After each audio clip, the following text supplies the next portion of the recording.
Hi, everybody. Welcome to JEDI Training for Continuous Discovery Teams. I'm really excited to be a part of ProductCamp Cascadia.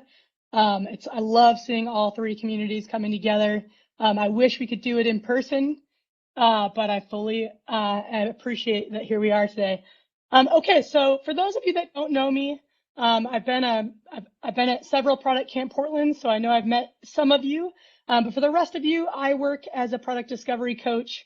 I've worked with teams all over the world.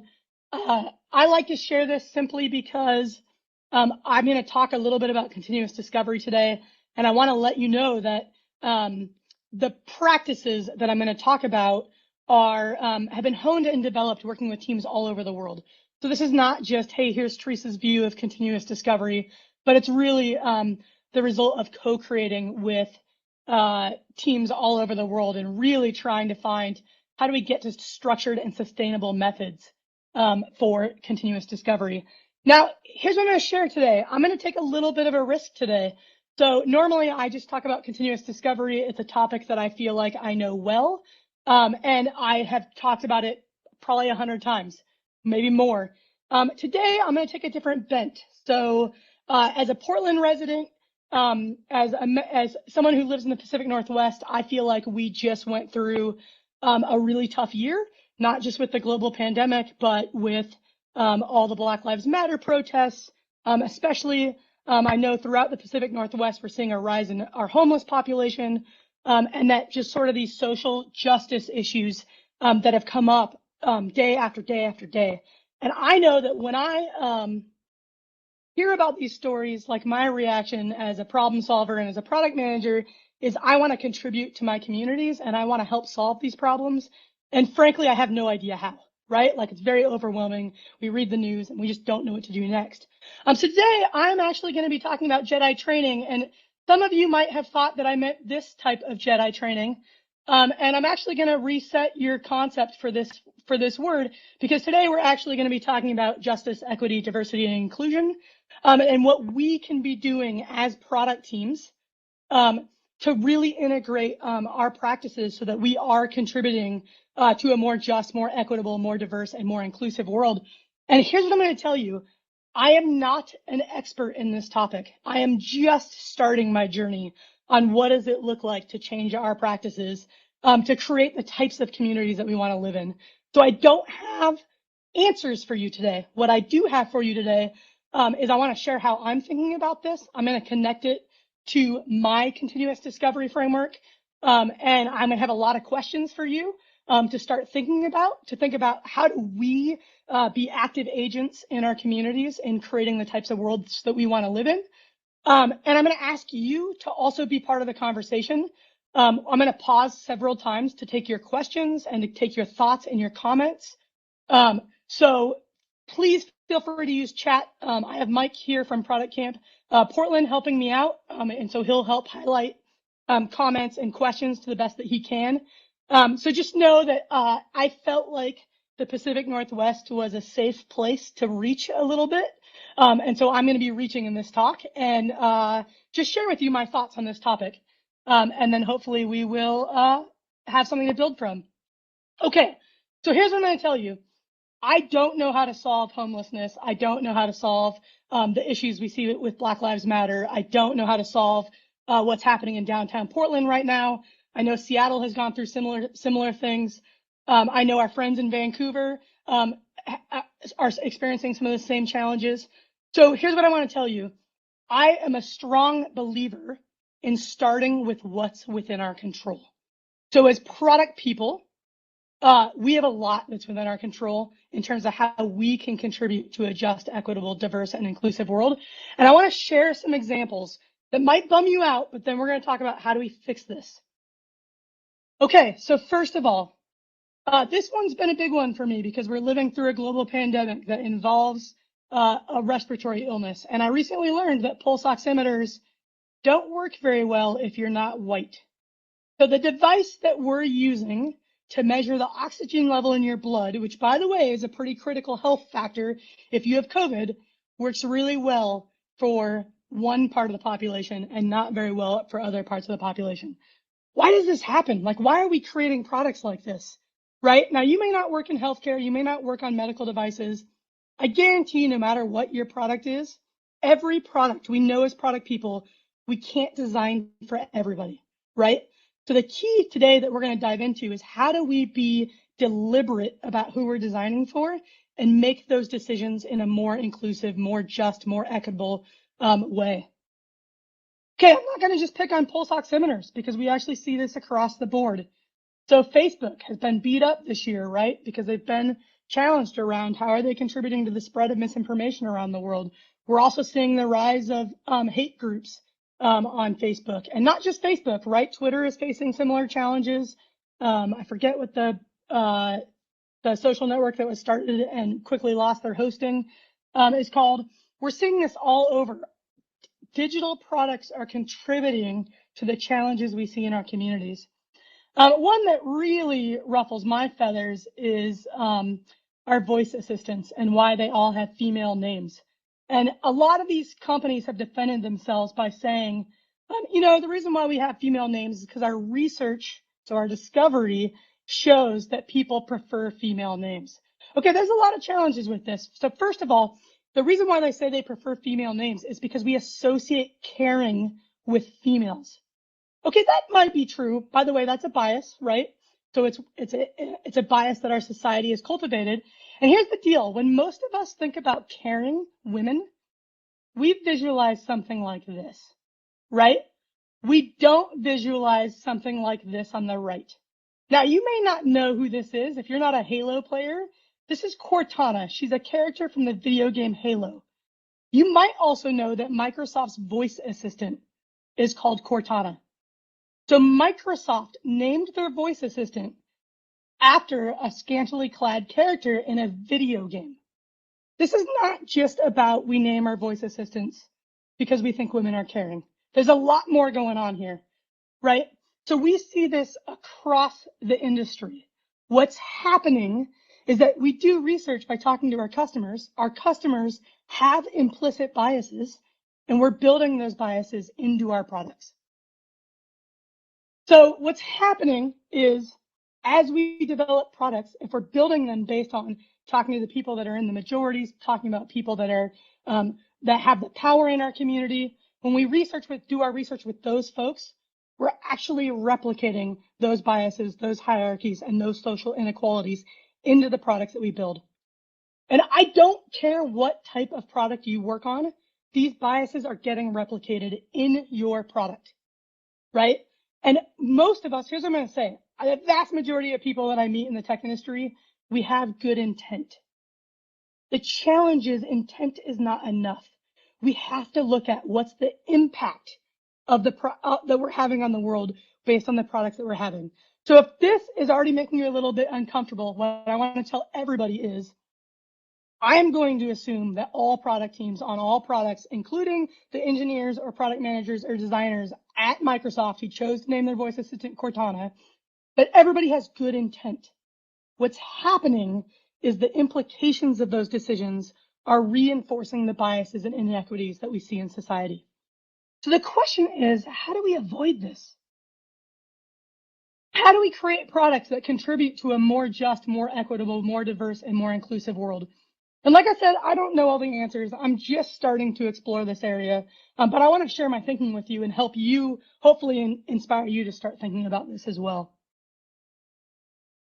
Okay, so this quote really inspires me. This is Steve Jobs' quote saying, everything around you that you call life was made up by people that were no smarter than you, and you can change it, you can influence it. Once you learn that, you'll never be the same again. Okay, so this is really powerful. It's also really hard because what this means is when we look around our communities and we see people living on our streets, when we look around at our software products and we see these biases replicated, we have to remember it was people like us that created this situation. And it's our responsibility to be a part of solving the problem. So this quote is awesome because it's really empowering. And it's also really challenging because it means we are responsible for what we see in the world and we need to contribute to starting to solve it.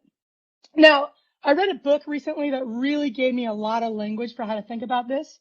It's called Design Justice. There's a whole community around how do we create more equitable products. Honestly, I'm embarrassed to say I'm just now learning about this. I cannot believe I've worked in this industry for this long and didn't know that this community existed. One of their primary tenets was design with and not for. And honestly, I get goosebumps when I see this because this to me is the heart of continuous discovery. Our goal is to design with our customers, not for them. And this is particularly true when we're talking about our communities and the world that we're creating in our communities. Okay, so before, I also want to highlight that this design with and not for is not the prevalent model in the industry today. Even though we are seeing our discovery practices mature, most of us take what I call a validation mindset, where we're starting with, we're the product teams, we're the experts, we're going to come up with a solution, and when we're done, we're going to validate it with our customers. This is a really strong designing for model. And this is why in our communities, we see homeless initiative after initiative after initiative after initiative that fails, right? We see homeless shelters where families aren't supported because they're split by gender. We see our vets living on the streets, right? Now, I know most of us don't work on solving those community problems, but we see the same patterns replicated in digital products, right? We're starting with this model of we're the experts, and we're validating, we're designing for instead of with. So today I want to explore how do we shift to design for, to design with and not design for. And I'm going to use my continuous discovery framework to set that basis. But I want to pause for a minute and just check in with Mike and see how we're doing with comments and questions. Well, Teresa, the comments are basically blowing up. Thanking you for your feedback. Just a couple of points around it. I think we probably in terms of biases there, we voted that Clippy was probably a bad choice, but at least he was agnostic. And yeah. I think the work around facial recognition. Another one of those things that we don't have the proper sample sets going on into those systems, and how much of ethnic attributes can challenge facial recognition and basically become bias. There was one question early on. I want to rephrase it just a little bit as you're getting into the design with. It's like, any quick thoughts in terms of how does this work post-pandemic, or has the rules changed from 2019 to 2022?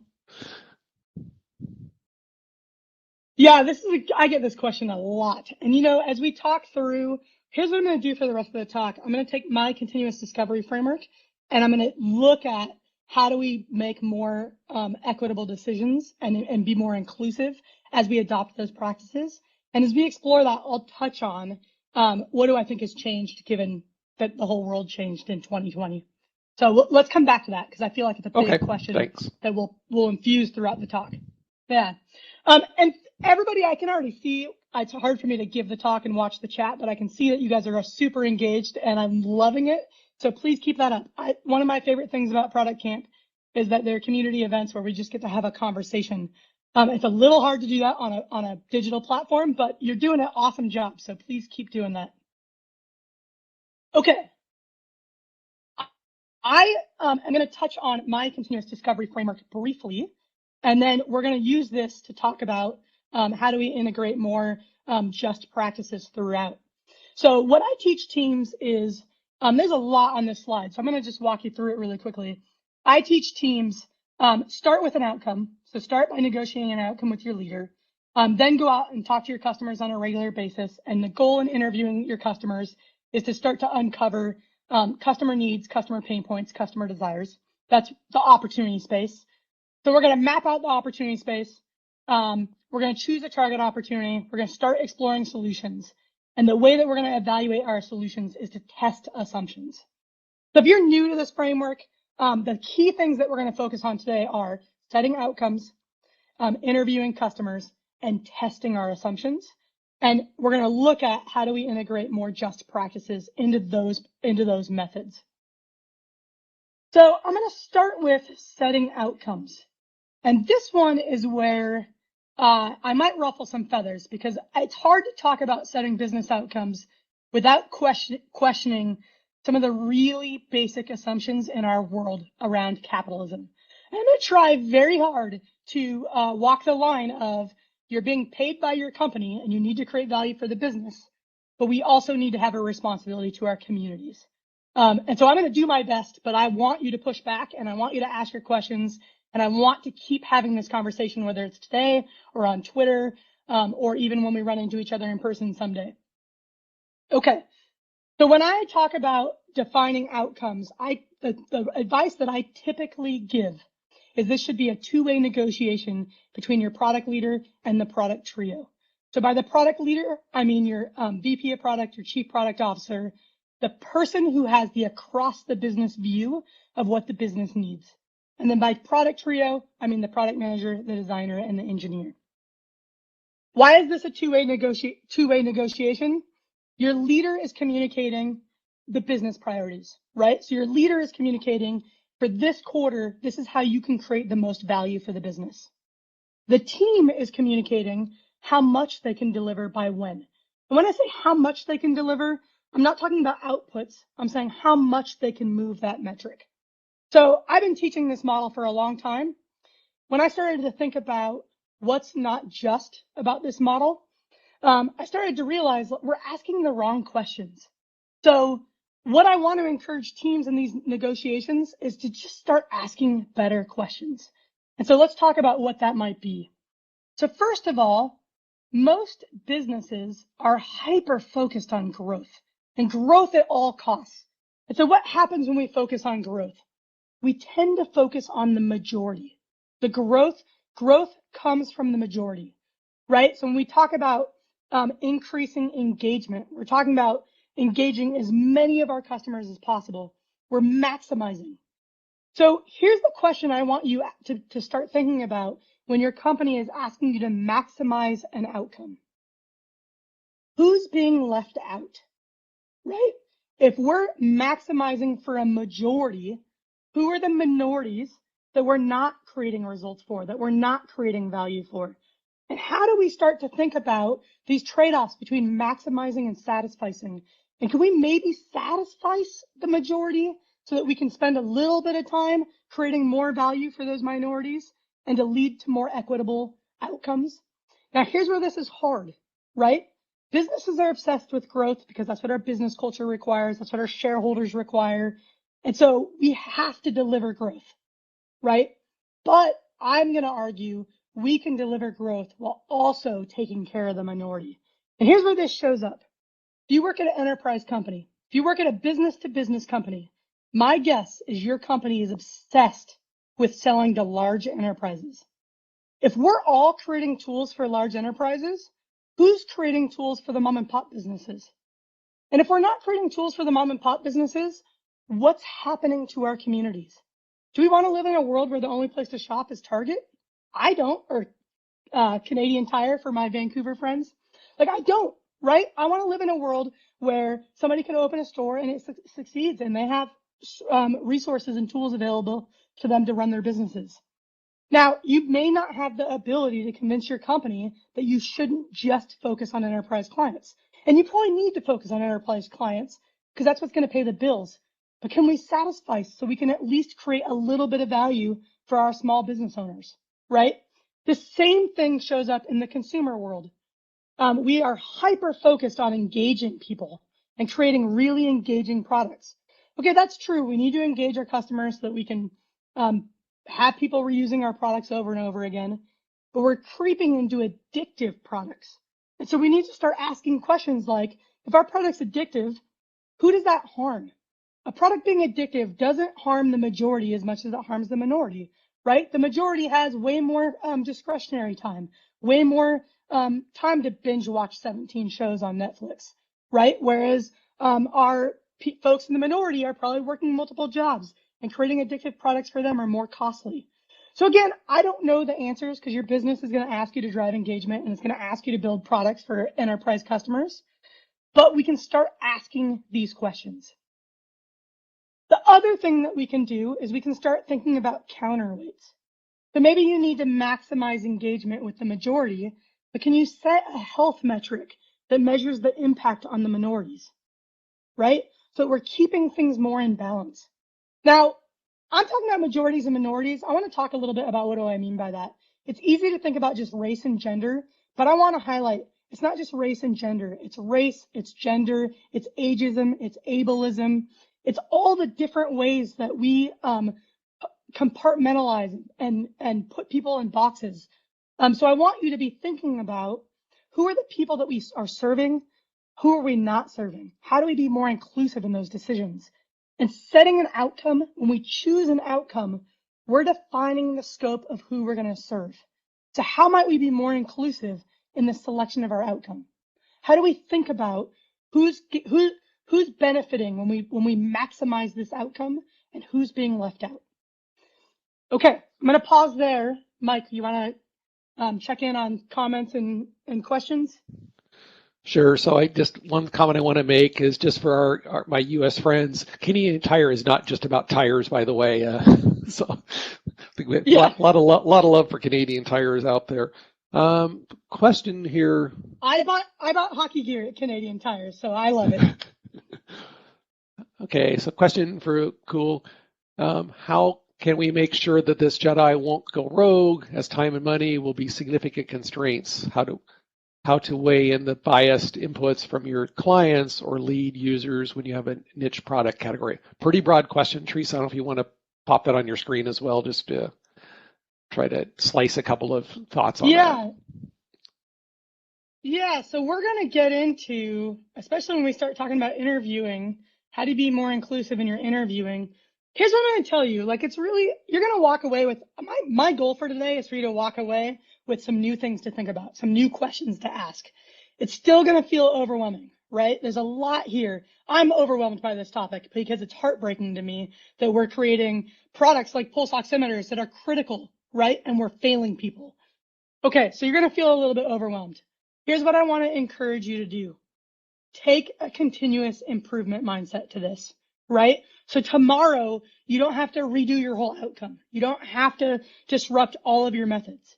I want you to think about how can you make next week a little bit better than last week? And I think for a topic like this, that's my advice to teams always, but I think specifically in this context, it's critical because this is a marathon. We are not going to change our communities overnight.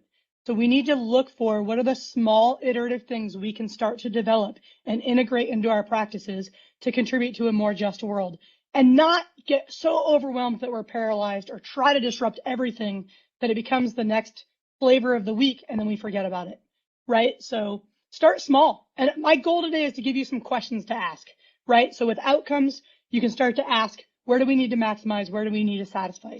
And who does that leave out? And you can ask, are there counterweights that we can measure to help evaluate how are we doing with our underrepresented populations? As we move into interviewing, I'm going to give you some more questions to think about. As we move into testing assumptions, I'll give you some more questions to think about. But I think the key here is to remember to take that continuous improvement mindset. Thanks, Teresa. And again, I want to encourage the attendees just to drop in things in the Q&A and we can pull them up during upcoming pauses. Thanks. Perfect.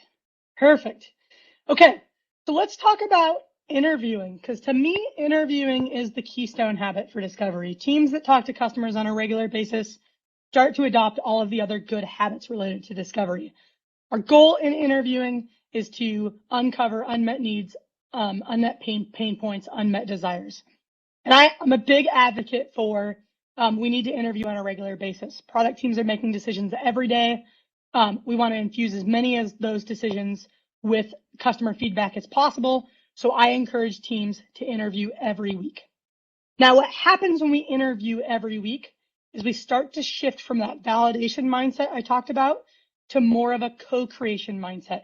This is how we're getting to designing with instead of designing for.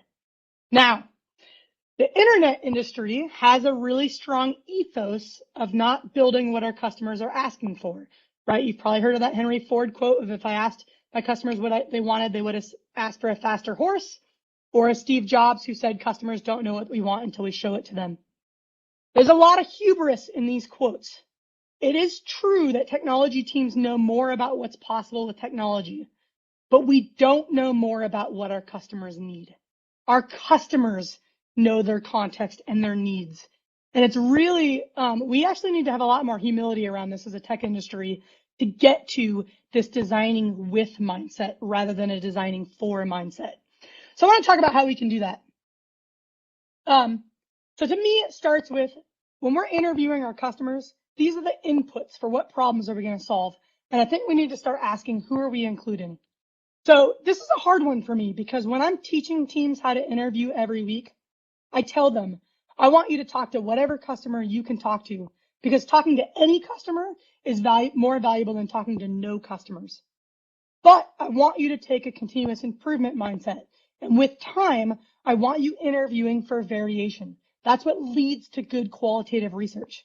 And so when we talk about variation, it's easy to think about variation as our engaged users, our less than engaged users, our big companies, our small companies. I want you to start thinking about underrepresented populations, right? So these are our racial and ethnic minorities. It's our non-binary gender identifying folks. It's our lower income communities. It's our rural folks that don't have broadband connections.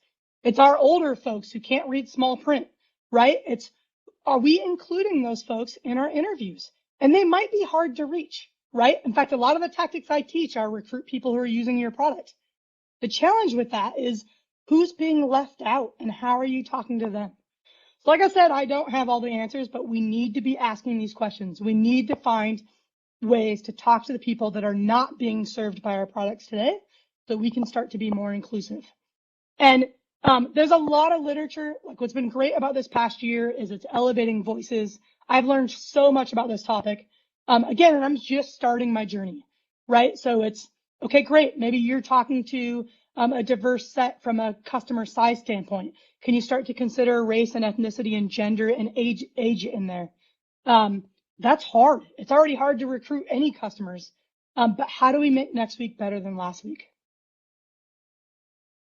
The other questions we can ask when we're interviewing, this is a big topic in the design justice world.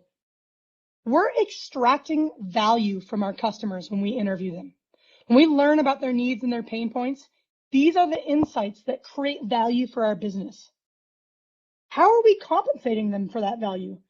Is a $20 Amazon gift card really adequate when a customer just gave us an insight that's going to drive our next product innovation? And we see this a lot in our underrepresented populations. They don't want to give this value away for free because we've been taking advantage of them for decades, if not centuries, right? So we need to be thoughtful about how do we compensate people when they provide us the value that's creating our business value. And this could be a lot of things. If we're interviewing our enterprise clients, are we then turning around and charging them for the solution that we built? And yes, we need to make money and we need to sell products, but we have a market of customers that we could sell to. Can't we comp that customer that gave us some insights, right? So again, I don't have all the answers here, but we need to start having these conversations. The other question I want to leave with you is how are we synthesizing what we're learning from our interviews? A lot of teams use personas. What happens when we synthesize across our interviews into a persona? The persona represents the majority. In fact, it's been years that I've moved away from personas because I actually think that they generalize way too much. And as I've started to dig into this design justice world, I've started to realize like my intuition there was spot on. Because when you take 20 interviews and you generalize to a persona, they tend to represent the people in power, the people at the top of the hierarchy, the people in the majority. So what I teach teams, what you're looking at here is an interview snapshot. It's a template that I created. My teams create this template for every single interview that they do. And what it encourages them to remember is that their customers are individuals and to keep thinking about who are we designing for, who are we leaving out. So I want to encourage you. I know personas are a big UX practice. I think they're really problematic when we're talking about designing with and not for and being inclusive. Okay, So I want to pause there for questions and comments about how do we make our interview practices more inclusive. I think there's a lot of comments, Teresa, in the chat over how do you bring this to the entire team and keep the entire team, keep it on their radar, because it's by the time you write stories, the team is executing stories, they're just, they lose that context. Yeah. I think a lot of this is how are you sharing your discovery work and how do you attach some of that discovery to those stories and how do you let your diverse customers tell that story, right? So this is a big question because it's really how do we keep our discovery visible and present for our engineers? But I think particularly in this context, it's let your customers tell the story, but be inclusive about which customers are telling that story. I think is my short answer. But I feel like we could discuss and explore that topic forever. So I'm happy to keep exploring that, maybe like on Twitter or wherever else we hang out. Yeah, there's a couple of bigger questions in the Q&A. I'm just going to hang on to those for another point towards the end. Okay. Okay. Perfect. Okay, so let's tackle sort of our last big area. My slides are not advancing. I don't know what's going on there. Let's see. Bear with me for a second here. Sometimes there's a bit of a lag. Huh. Okay, well, I'm gonna wing it here because I can see my slides, and when they catch up, hopefully you'll eventually get to see my slides. Okay, so the third area is when we're testing assumptions. I'm sorry, the third area I want to talk about is when we're brainstorming solutions. And so what I teach teams is to choose a target opportunity and then to start to ideate around how might we solve this. And I think there's a couple areas we can be inclusive around.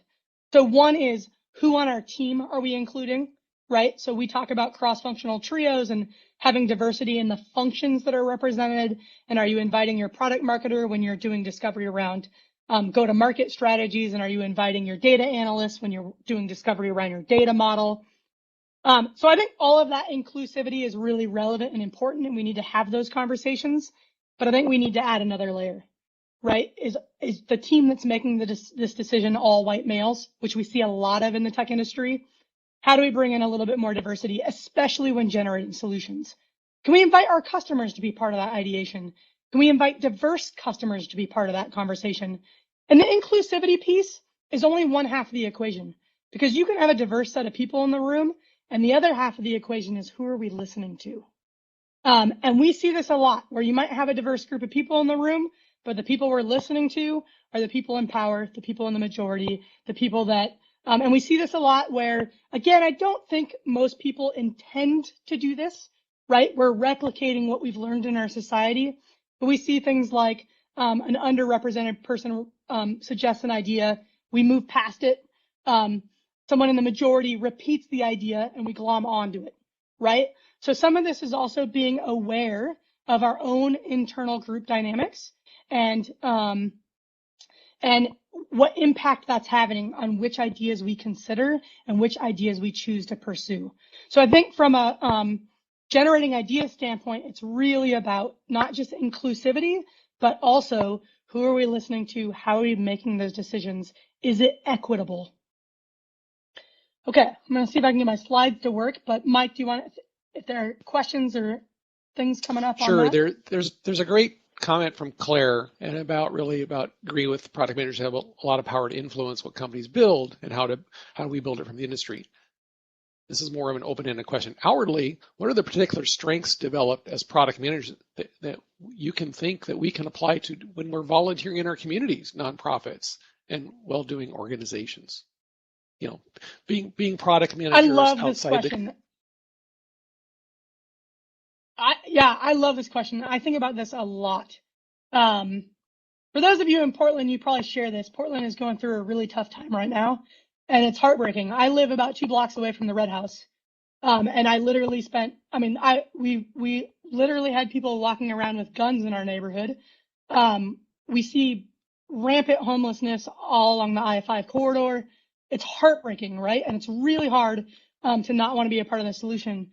I don't have an answer on this. I think about it a lot. I've tried to stay really engaged and be educated on local politics. It's really hard to see where you can jump in and help. I know for me, I actively seek out who are the nonprofits that I think are being effective in our communities. I donate to them. I try to attend their community meetings. I want to look for opportunities where my product management skills can help, but I also want to be really aware of, I don't want to come in with that savior mindset, right? These groups are doing good work, and we need to look at how do we support and elevate the good work they're already doing. And I don't know the right balance. I am struggling with these exact same questions. Here's what I'll share though. I would love to keep having the conversation and explore it together. Thanks. There was another question. I'm going to try. Go ahead, Teresa. Yeah, go ahead. I'm going to try to fix my slides while you ask the other question. Okay. So I think there is kind of some other terms of discovery of the B to B to B, like when you're selling to somebody who's selling to somebody else, in terms of, how you can tackle that discovery process. Yeah, so there's some discovery you need to do with your buyers, and there's some discovery that you need to do with your end users. And you may not, I think actually trying to get diversity in the buyers may be even harder, because there's maybe a decision maker or a group of decision makers, and who your sales team is selling to might be really the limiting factor there. But I think you can be a change agent in your organization and start planting some of those seeds. And, I know like when social justice became a big topic this past year, like a really easy thing to do was to look at who are you following on social media? Who's in your community? What voices are you listening to? And I think that's true in this B2B and B2B2C context as well. Like, who are the companies that you're going after? Who's included in that pool? Are you going after the minority owned smaller businesses? And so I don't have all the answers here, but I think it's the same questions. Just how do we be more inclusive in that? Okay, I am getting zero response on the sharing screen and trying to fix my slides. But in the interest of time, I'm just gonna keep going and see how it goes. So I apologize you're not getting visuals, but I do want to make sure we talk through this last area, because I actually think it's one of the most important ones. So one of the things that we talk about. We'll share this content. Yeah, definitely. So one of the things that we talk about in the discovery world is testing your underlying assumptions. How do we test the assumptions that need to be true for your ideas to succeed? We talk about assumptions in three primary categories: viability, feasibility, and desirability. For years when I've taught this, I've always added usability and ethical assumptions. And so I want to talk about ethical assumptions. I've often thought about ethical assumptions as the data that we collect, right? Like, what are we asking from our users? How are we using that data? Are we storing it appropriately? Are they comfortable with how we use it? But it's not just about data, right? This is where we see it's what training sets are we using? Who's included in that, right? The pulse oximeter, we're not testing with people of color. That's how we end up with a product that doesn't work for them. But this ethical category is really big. And actually, I read a couple of books that really influenced the types of questions I now ask when trying to generate ethical assumptions. So one is the book How to Be an Anti-Racist. And one of the things he talks about in that book is, he says a policy that leads to racist outcomes is a racist policy. And again, he's distinguishing between intent and impact, right? So you maybe didn't intend to create a racist policy, but if the impact is that the outcomes are racist, maybe we have a racist policy, right? So I like to play with that in the product world. So our intent as product teams, I'm going to assume we're not trying to create an unjust world, but if our product leads to unequal, unjust outcomes, well, then we need to be responsible for that. So I think this category of ethical assumptions is a really important one to explore. And bear with me here, because I need to actually see my categories here. Okay, so a really good question to ask is, what data are we collecting? Are our customers comfortable with us collecting that data? And one question that I was not familiar with that I think is really important, and I've seen the ugliness that this leads to on the internet, is if we're requiring real names, what impact is that having on our underrepresented populations? So are there some people that need anonymity for their safety, right? So if you're in the majority, if you're and you've never encountered sort of this ugliness that we see in the internet with things like Gamergate, and Kathy Sierra, a big product leader, went through this herself and has basically disappeared from the internet as a result of it.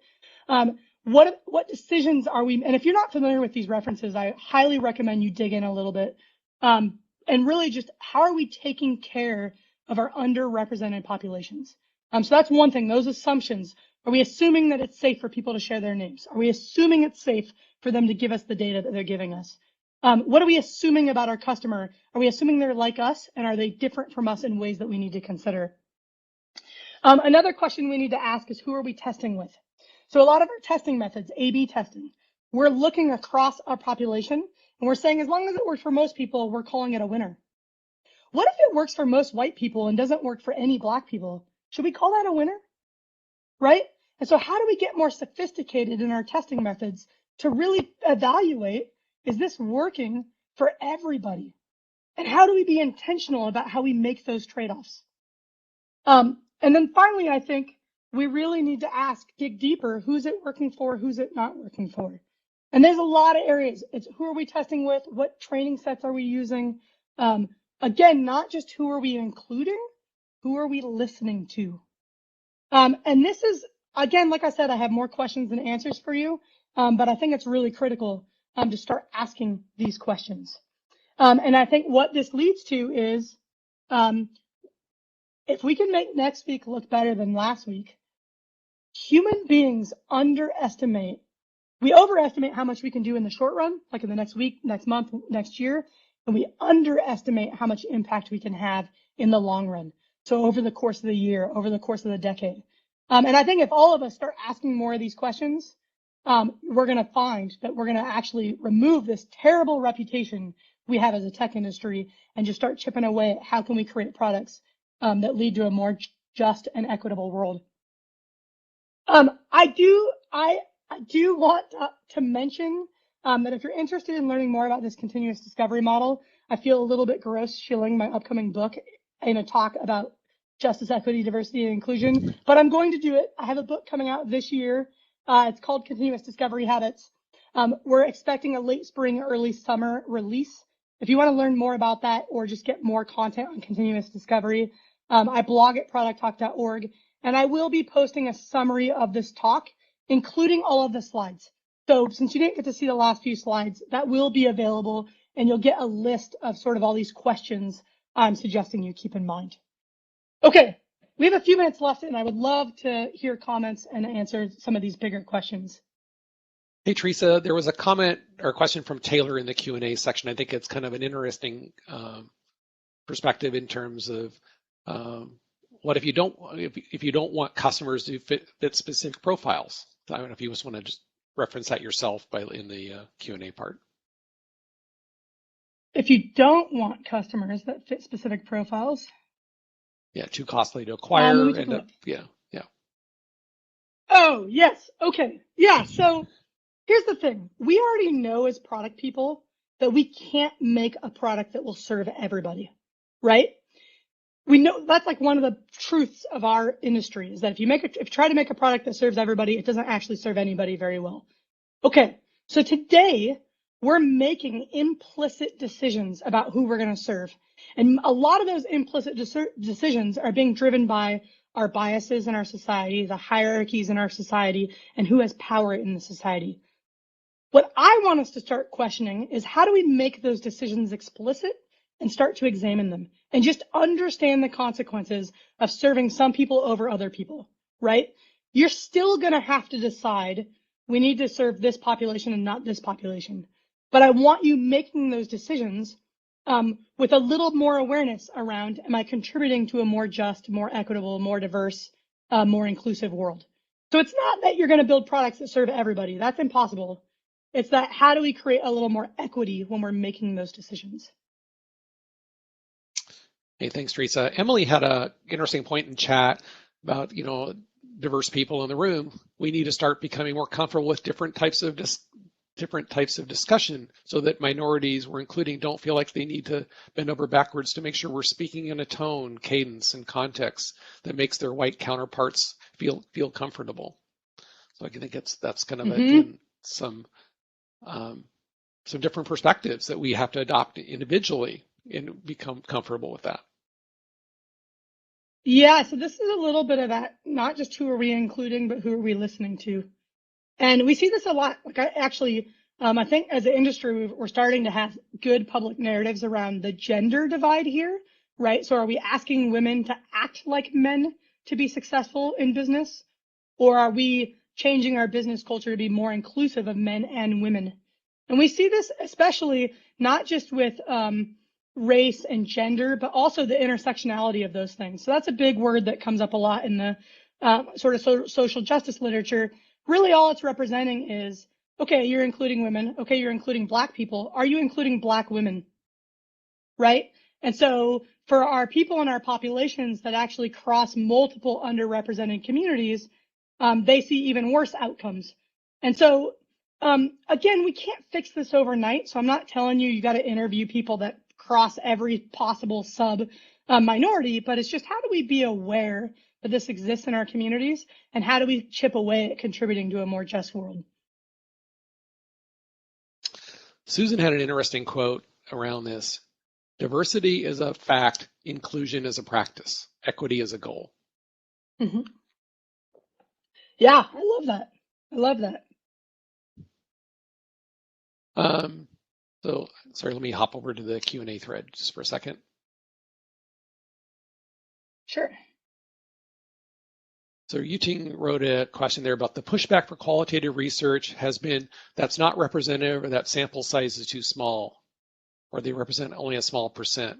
What's the counter arguments or frames I should use?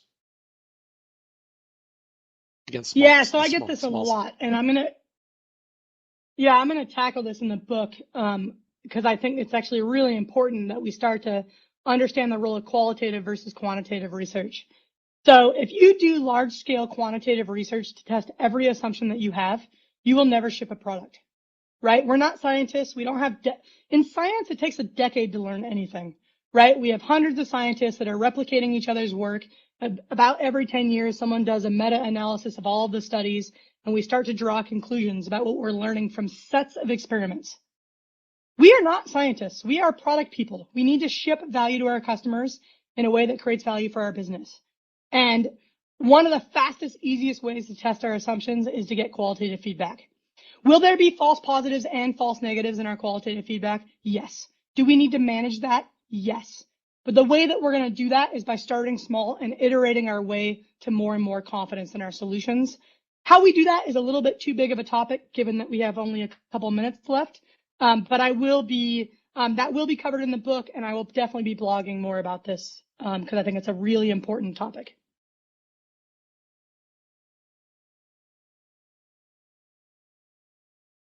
Mike, do we maybe have one more question?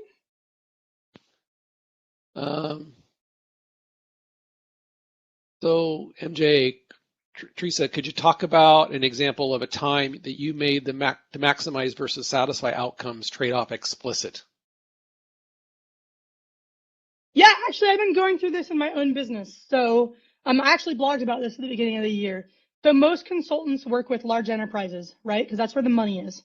A big company is going to pay you a lot more money for training than a small company. And so historically, for the last 7 years of my consulting business, I do a lot of coaching, and coaching is a big ticket item that big companies invest in. And what's nice about that is it's easy, right? As a consultant, I typically work with 30 teams a year. I don't have to do a lot of marketing. Those folks come to me. It's easy. Who's being left out? All the individual product people that work at companies that aren't willing or able to make that investment. So 3 years ago, I was getting peppered from people that read my blog that their leader wasn't going to invest in training, but they wanted to invest in their own skills. That led to me developing the Product Talk Academy, where we offer skill-based courses that fit within an individual's professional development budget. And actually this year, the announcement that I made in January is that I personally am now going to focus exclusively on our course business. I'm focused on products that are priced at a point that are feasible for most people that work in the tech industry. We do scholarships for people that are coming from low GDP countries. And I've partnered with Hope Gurion to take over my primary big company consulting business. And a lot of that is being driven by trying to get to more equitable outcomes. It's also, I really enjoy the coursework, but it's really thinking about who am I serving in the market and how do I be more equitable in the way that we do that. Super. Well, Teresa, we're up against the giveaways here. I want to thank you, and I'm sure all of our attendees here thanking you as well as virtually as they can. I'm sure they're all standing and clapping right now, and or filling up the chat with high fives. So again, thanks a lot, Teresa. Yeah, and I said we'll have the content up on the talk reference later perfect. today. Thank you, everybody. I really appreciate the engagement.